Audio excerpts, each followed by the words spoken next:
పేదవాడి ఇల్లు కూలగొట్టడం మన ప్రభుత్వం యొక్క ఉద్దేశం కాదు. మూసీ నదిని పునరుద్ధరించుకోకపోతే భవిష్యత్ తరాలు మనల్ని మన్నించవు.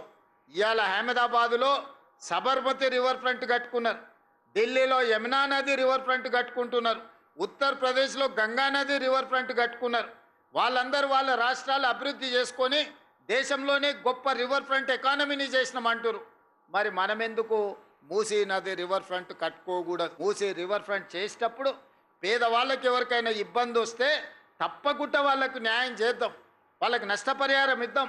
వాళ్ళ ఒకవేళ ఇల్లు కోల్పోతే నివసించడానికి అవసరమైన ఇళ్ళ కోసం ఏం చేయాలనో మనం ఆలోచన చేద్దాం తప్ప మూసీ నది ప్రక్షాళన చేయొద్దని ఎవరన్నా అంటే అది నగరానికి మనం చేస్తున్న అన్యాయంగా మారుతుంది. మూసీ నదిని పునరుద్ధరించుకోకపోతే భవిష్యత్ తరాలు మనల్ని మన్నించవు.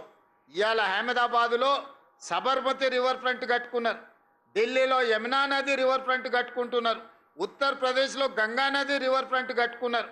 వాళ్ళందరూ వాళ్ళ రాష్ట్రాలు అభివృద్ధి చేసుకొని దేశంలోనే గొప్ప రివర్ ఫ్రంట్ ఎకానమీని చేసినామంటారు. మరి మనం ఎందుకు మూసీ నది రివర్ ఫ్రంట్ కట్టుకోకూడదు? మూసీ రివర్ ఫ్రంట్ చేసేటప్పుడు పేదవాళ్ళకి ఎవరికైనా ఇబ్బంది వస్తే తప్పకుండా వాళ్ళకు న్యాయం చేద్దాం, వాళ్ళకి నష్టపరిహారం ఇద్దాం.